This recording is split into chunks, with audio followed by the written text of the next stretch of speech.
morning. Last night I was looking forward to watching the planning meeting, chaired by Councillor Jen Jones, and I was looking forward to it for a couple of reasons really. Mainly because if you remember, a couple of weeks back we had two visitors to the council chamber to query a rejection they'd had on a couple of planning applications, where, as usual, Lowestoft Council would consider the application and decide to either recommend approval or suggest it's rejected. And this particular one was suggested that it should be rejected.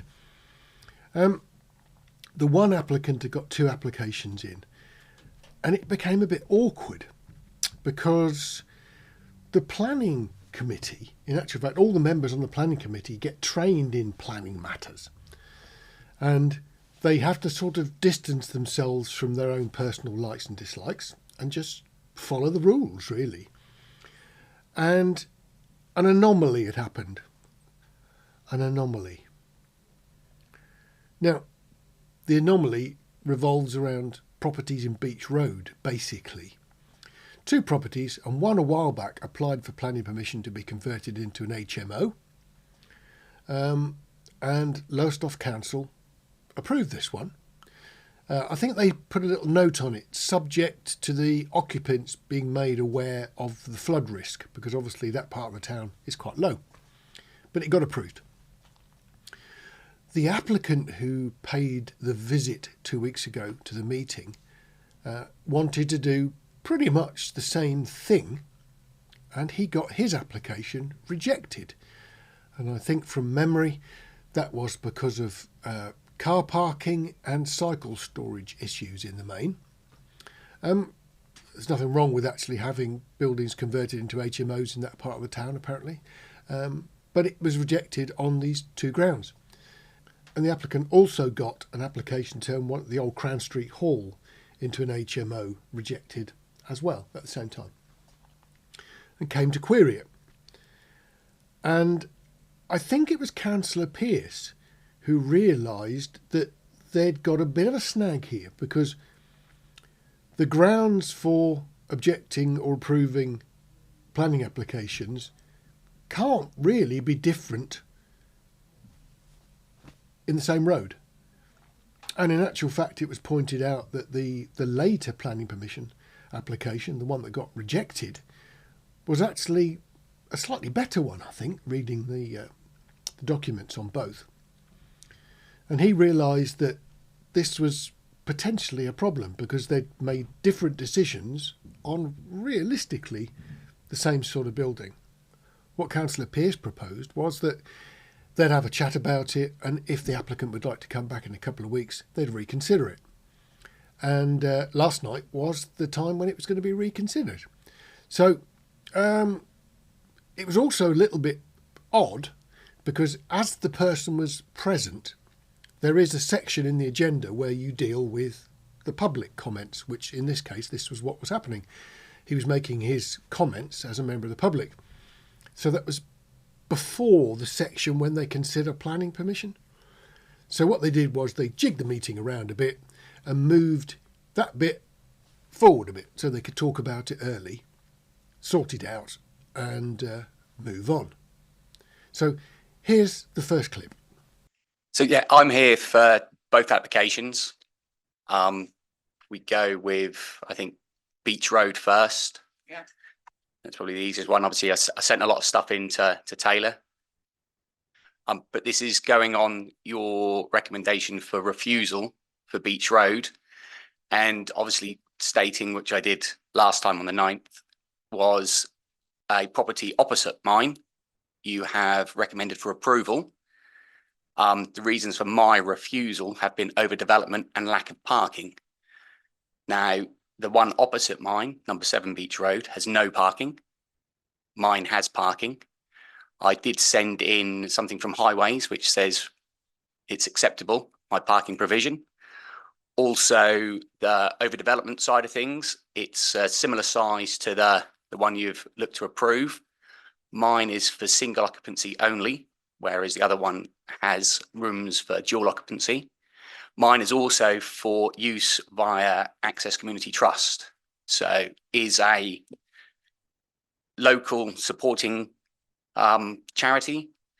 They provide weekly, well, a minimum of a weekly support. So they'll send someone around there every week.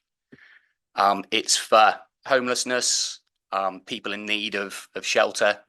We are looking at LHA plus 10% rates, so obviously affordable accommodation on our property, which of the other HMOs don't. Obviously, all bills and everything included. So we are looking for sort of like low affordability tenants supported by Access Community Trust. Yeah, I don't know if there's any questions. Well, I thought you put that rather well. There's a few abbreviations in there that I probably ought to just explain, but realistically, homes of multiple occupancy, it's where you have more than one person living in a house, and sometimes they share facilities. So not everybody will have their own loo, perhaps.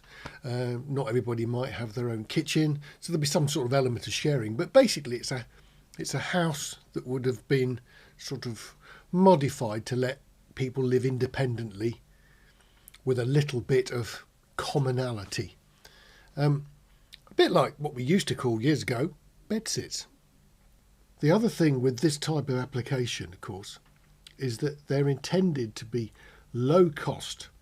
So they're affordable to people who perhaps are homeless or have nowhere to live through no fault of their own.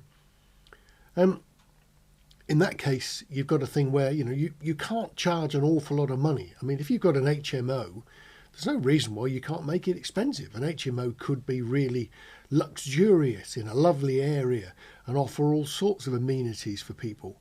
And it could be very expensive, still be an HMO. But in this particular case, the idea is it's a resource for people who are struggling. Then they moved on to the Crown House proposal. And in the last meeting, he'd actually been asked, was there any way he could actually change the design so that they wouldn't have quite so many people living in it? And he'd explained then that, no, it wasn't really sort of viable to do that.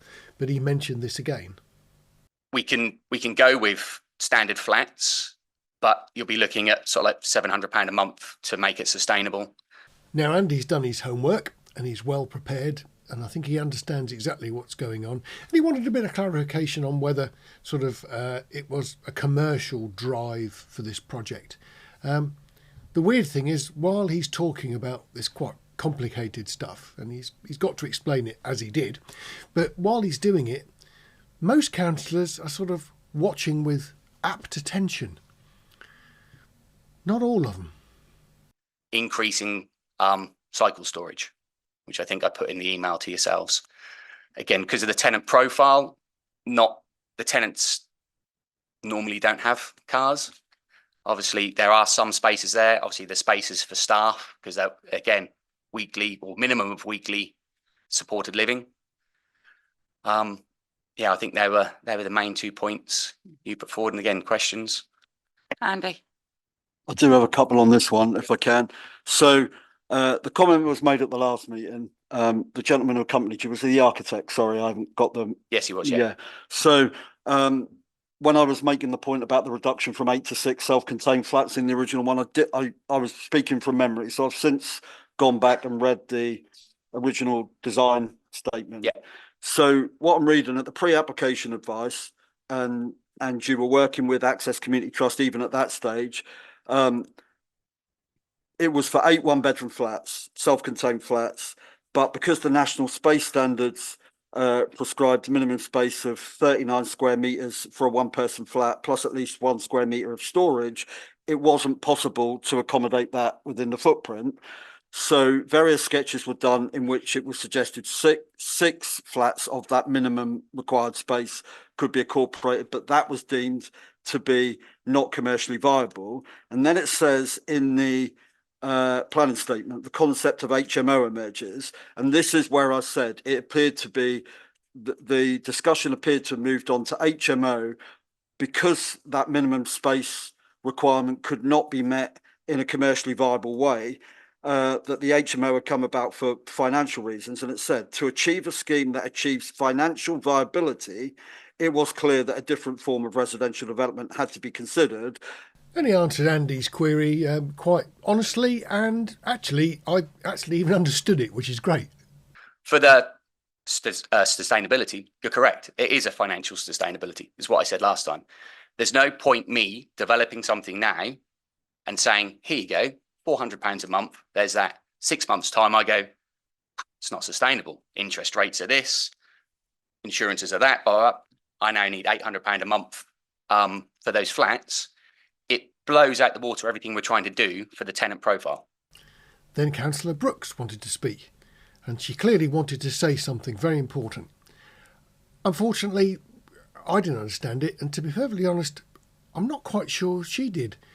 She just seemed to be rambling. I've got a couple of questions for you. The application was for an HMO, but it seems to me it isn't for an HMO really. It's for supported living out accommodation, which is different. There's a concentration of that the kind of when you talk about your tenant profile, there's a great concentration of I imagine, I mean, you're talking about single people? There's a great concentration of those people in that part of town, and the knock-on effect, are you aware of the knock-on effect to that part of town? Well, the applicant was obviously a little bit stunned by this, but he joined in. Because I don't know why you called it. I don't understand, because what you're describing is supported living. If Access Community Trust are going in and visiting, so I'm confused by your application. Also, I don't think Highways have withdrawn their comments. I mean, I read on the portal, unless there's been an update after 4 o'clock this afternoon, I don't think Highways have said that's fine, go ahead. The Highways comment was for Beach Road, wasn't it? The Beach Road, yeah, I'm getting, because we seem to be dealing with 3 at once, which is why, yeah, but I am concerned. When I saw the Crown Street one, I was very concerned about the small spaces. I am concerned. I'll be quite frank with you. Can I answer your small spaces one? So Where? HMO legislation states minimum room sizes for a single person of 6.52 square metres per person. Our rooms have a minimum space size of over 10 metres, some 12, some 14. So small rooms. The one you've recommended on Beach Road, 7 Beach Road, you've recommended for approval, there's rooms in there at minimum space standard, 6.52. So I have to say, if you're concerned about minimum space standards, maybe you should put a refusal in for that one. He's got the facts and figures. Well, the one that they approved was small. The one that they've rejected was bigger. And Wendy brought it up. And then you have a comment on HMO and supported living. It's the nature of the building. So it's not, so supported living can take a number of things. You can have a family house as supported living. You can have a 1-bed flat as supported living. An HMO is a house of multiple occupation. And this is what we're changing it into. So it is an HMO by planning standards, but we are working with Access Community Trust who are giving support. They will go in for a minimum 1 day per week. If they need more support, tenant profiling, they'll go in for more. So I understand there are a lot of single people probably in that area, but there isn't a lot of single people with Access Community Trust providing support and help and the needs that they need. So then it switched back to the normal sort of housekeeping type function of the meeting. And the idea is that the decisions for all the planning applications get done a bit later. So I hope you'll excuse me, because what I want to do is jump straight to that. We can come back to some other stuff later. But this is actually the bit where it ends with a vote. I figured I could shorten it, but in all honesty, I thought I'd give you the whole lot so you can keep an eye on the proceedings. It is a bit long, so do forgive me. But I'm sure you can skip through it from your end to the bit that you want to see. So here's the decision making, which didn't go quite as cleanly as I'd hoped. Right, 234 to reconsider the applications DC 234373 and DC 233859, which this committee had previously recommended rejection of. So 14 Beach Road to start. I don't know who was first. I think it was you, Andy. As the Pearce. Yeah. Right, so I read this, as I said last minute, I don't actually remember this one at all, or the other one for that matter. But regardless of whether I had a look at it as if it was a new application, but I took the representations into account as well, and also the highways, the Suffolk County Council Highways consultee response that had been cited in the representations. So my proposal is that on the basis that this is not in a flat saturation zone and on the strength of the comments in the highways consultee response, recommend approval subject to compliance with the provisions of the highway consultee response relating to sustainable modes of transport, in particular cycling. Okay. Wendy.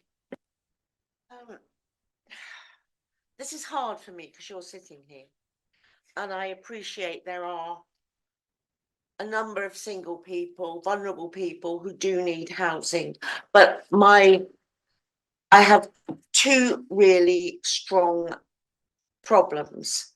One is the quality of accommodation that is being offered to these people and the concentration of these people in one particular area. So I'm afraid I will be sticking with our original recommendation to refuse because of that, not because I don't think that single people who are in need should be housed, but I do very much believe that we should be looking at different areas so that there isn't a concentration of particular people with particular needs all in one area, because I think that can exacerbate problems. And it does seem to be all concentrated around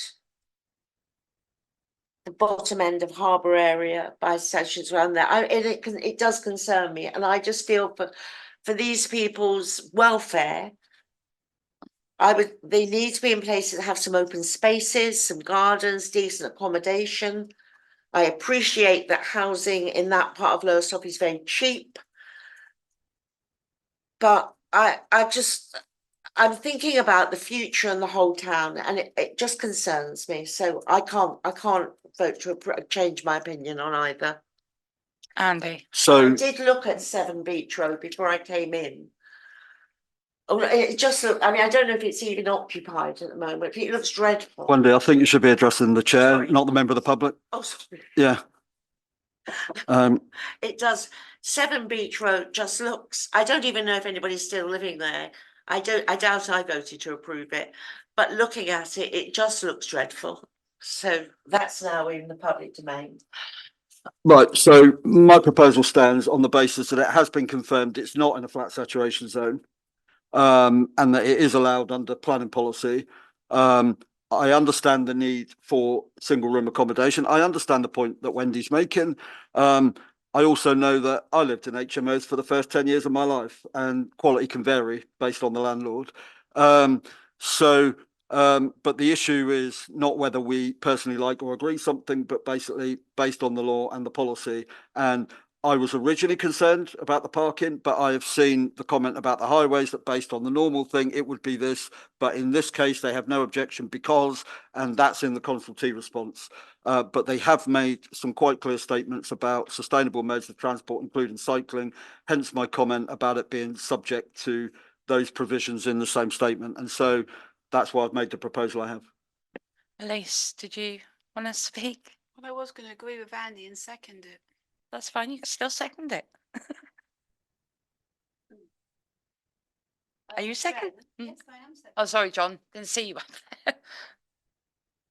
I don't know whether you've finished. I have seconded it. Yeah, Oh, but sorry. whether you'd finished. Well, I was going to ask a question through you of the proposal with regard to the fire access and firefighting, if I may. It's for clarification. It says that various things must meet with the requirements specified.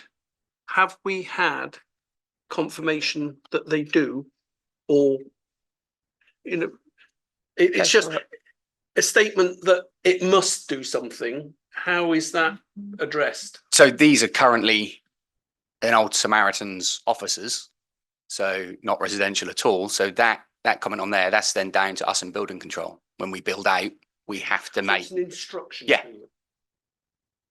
That would, It's Sorry. condition. so, yeah, I think, so I'll ask Sarah, that would typically be incorporated as a planning condition, would it not, Sarah? Yeah. Okay, thank you. Thanks. Okay, so we've got proposal, we've got seconder, then we need a vote. So all in favour? That's against? Yeah. One against.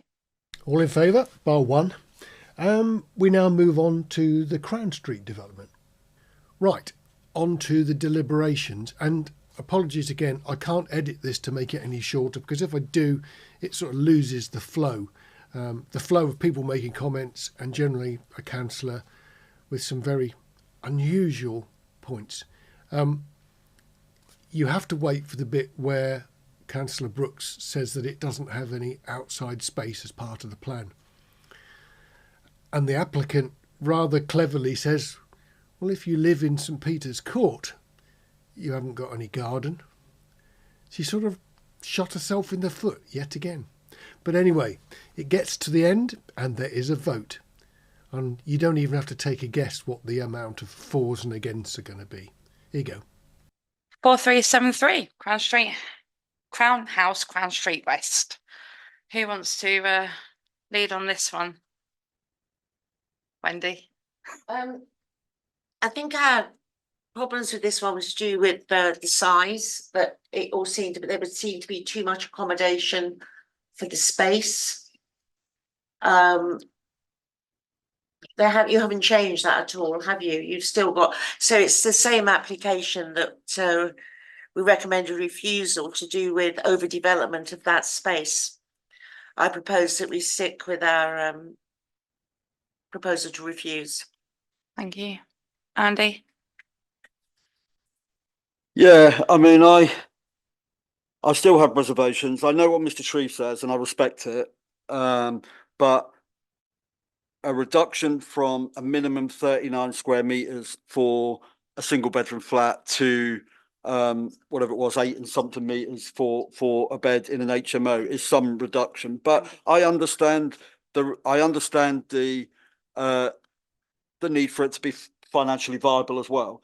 So I will come back. So I am going to do some balance to this. Interrupt you, you weren't Sorry. coming out on the YouTubes, all the other mics are on. Sorry. It's all right. Oh, right. Thank you. Thank you. Sorry. So yes, it does seem a very drastic reduction from 39 square meters minimum space standards for a single bed flat to like less than 10 square meters for okay. But the minimum HMO one you're saying is 8 and something, was it? But all of yours exceed that by some margin. so the minimum HMO is 6.52. 6.5. Ours are all 10 and above. Okay, that's fine. Thank you. So it's acknowledged that it's for financial sustainability, and fine, there's a need. Yeah, there's a need for housing for vulnerable people, and there is an organisation that would be supporting them, so they wouldn't just be dumped there, quite frankly, which would be the case with some. Understand that. In terms of the traffic flow, that was a major concern of mine originally. That if you had a situation where each of the occupants had a car and that was there all night, as opposed to the visitors when it was a daycare centre, the impact on off-road parking in a conservation area might be significant. I take the point that you made that statistically the kind of occupant that's there are unlikely to own their own vehicles in any number. I also take the point, which is noted in the planning statement at point 8, that an email from an East Suffolk Council officer confirms the proposal is compliant with HMO licensing law, and there's an annex been attached for that.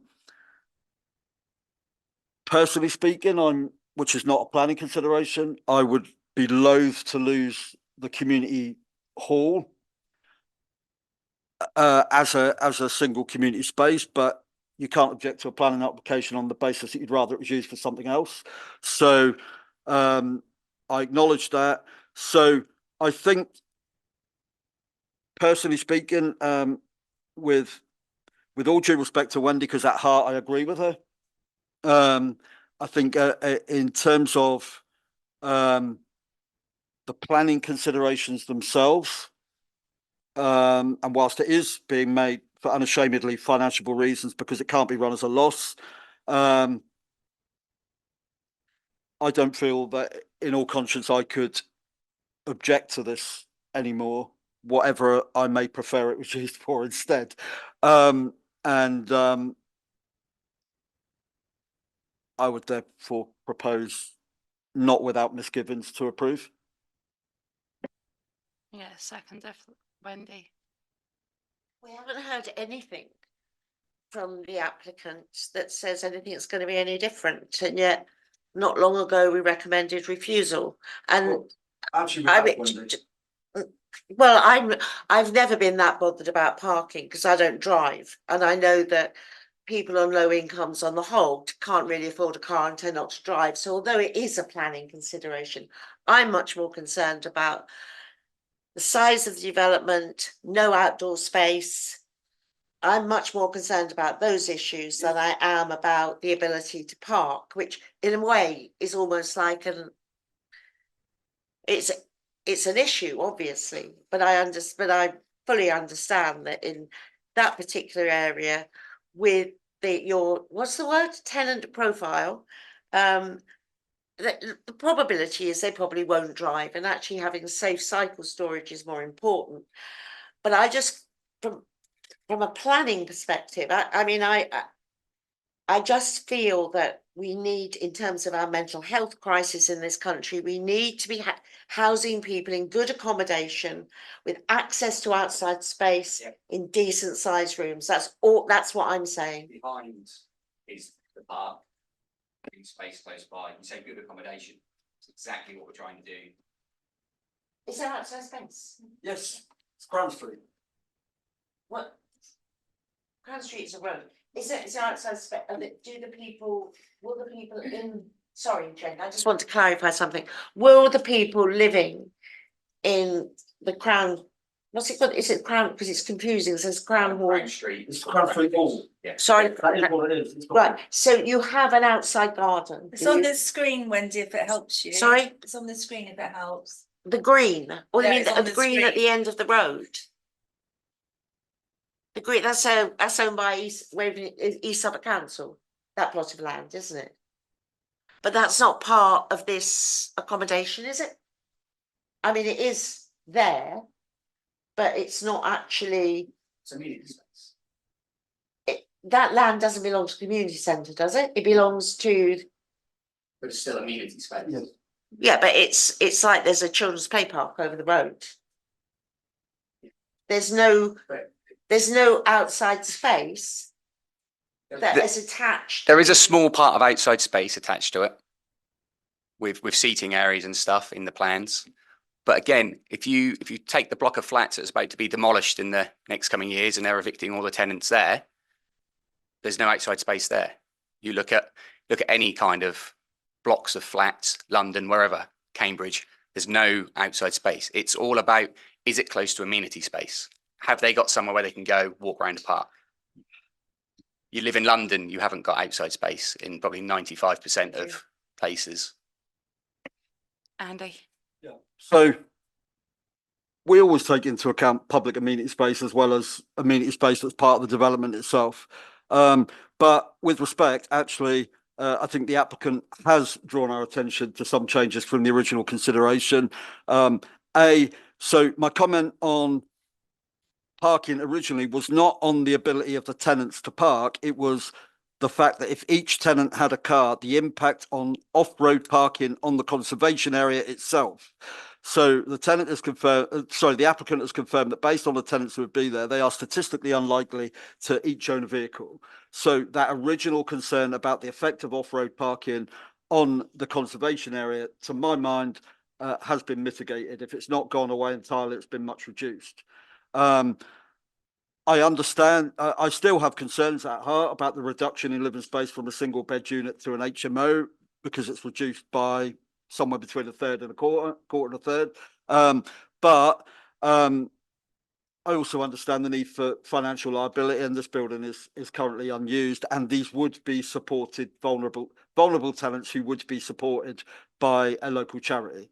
The other provision that's been made in terms of cycling, it says in the representation, there have been no issues from highways, but a response to planner to increase the current cycle storage to allow one cycle area per tenant has been submitted. So that is in the representation. So as I said, much as I might personally prefer that hall to be used for something else in the context of that conservation area, that is not a material planning consideration. So on the basis of the proposal before us, my original reservations, whilst they have not gone away, do no longer amount to an objection, and therefore I would propose approval. Wendy, last point, and then we'll. My last point. Andy says he's sensitive to the commercial world needing to make money, which obviously we live in a world where where people do. Chair, can I ask other members not to name drop me? Can they just speak to their own position and not say what my position is, please? Especially not in a live stream meeting. Speak to your own position, please, Wendy. Right, okay. So on that issue, I wonder if the applicant would consider reducing the number of flats that you have available, given that we know that you will be able to charge an affordable, a rent that means there will be a decent profit coming in. Would you consider reducing the number of flats by maybe 2? No. To make it so it's. No, we won't, because Right, we are, you've just made a point there about we can charge as just like a nice rent. I don't know how many times I've got to say it, with LHA rate plus 10% is the agreement we have for supported living. So LHA rates are a standard rate. Bring up on Google, and we are plus 10%. Now that works out to something £94 a week for an HMO room. We pay all the bills are included in an HMO. There are HMOs out there for normal accommodation at £130 a week. So we are very affordable. So unless you want us to charge £130 a week and not be able to look after the tenant profile we want to look after, then yeah, we will reduce the number, but we will increase the rent. There is a sustainability that we have to keep. You talk about you have to make money. We have to make money, correct? Because we have to pay all the bills, we have to pay the insurance, we have to pay the mortgage. There's a lot that goes into that. It's not a landlord's come along and just wants to cream everything off. There's a lot of bills that have to come in. And to fix a low rent, an affordable rent, we have to have a number. Right. Let's round this one up. Elise. Okay. Can we get a vote to recommend approval on this one then? That's all, but are you against? Yeah. I think we'll finish it there. So that's episode 17. Let's call it part 1. And now that's all over and done with. The rest of the meeting had some highlights too, but we'll talk about them in part 2. See you later.